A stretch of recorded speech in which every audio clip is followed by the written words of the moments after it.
Most people live a life without focus. Wherever focus goes, energy flows. You want to be totally focused. You can't take your eye off the ball. Have you set your face? It's your time. You've been saying it's your time, it's your season. This is my year. You've been shouting and telling everybody, I'm going to receive everything that God has for me. Do you have the focus to receive it? You envisioned something, you got clear about it, and then you started thinking about all the reasons why you wanted it. You got excited about it. So this is what's next for me now. I want this. You may have dreamed about it, thought about it, talked about it. But when you focus on something continuously, something magical happens. You get insights, don't you? You overhear a conversation and you hear something you wouldn't have heard if you didn't have that outcome or goal that you wanted so badly. One of the first things I learned in my life, and every so often I have to recalibrate. I have to get things back into focus. As I add more into my life, then I have to refocus. Because what used to work is now out of focus. And I learned that as I take it more into my life, I have to bring order and structure. My response to pressure and stress is order and structure.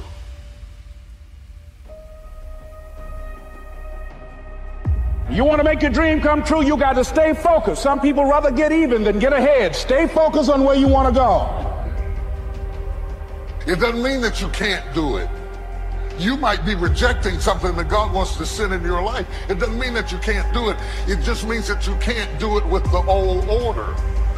You can't have a new blessing and an old order.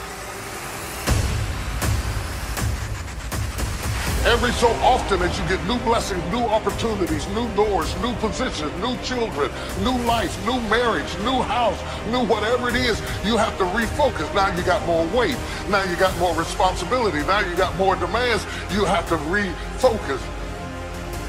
Stuff gets better if we work at it and we stay focused on where we're going.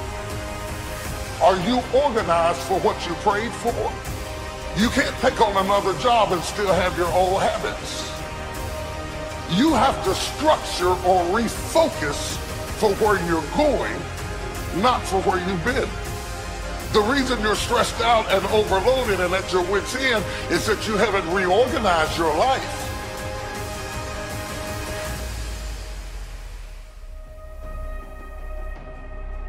And here's what happens when you get still. Stuff will start coming. So you've got to be willing to stay focused, to be creative, to be relentless, because things are going to happen to you when you're working on your dream. Concentration. Focused concentration. You've got to identify your target. Let nothing stand in your way. You've got to keep your eye on the target until you've released the arrow. Let nothing capture your attention unless it's in the best interest of your ambition. Let not an obstacle come before you without getting around it, going over it, going under it, trying a different path until you get there. Some people have no focus at all. I talk, you'd be surprised. I talk a lot when I'm on stage. I'm quiet when I'm at home. You can't just be rambling all the time. It drives me crazy when people talk too much. It drives me crazy when they just go on and on and on and on. Because, see, I pay attention. And if you're not going anywhere with this, it drives me crazy. It's hard to follow somebody who doesn't have focus. What is controlling your thoughts? What is enslaving you? Is it the television set? Feeding your mind images of what life should be? Is it drugs or alcohol numbing your brain and diminishing your desires? Or is it weakness? A lack of discipline that prevents you from accomplishing what you want to accomplish? And we get very caught up in instant gratification. We want the shortcut to the winner's podium. We want results now. Do it. Make it happen. Because that goal isn't going to achieve itself. It is all on you.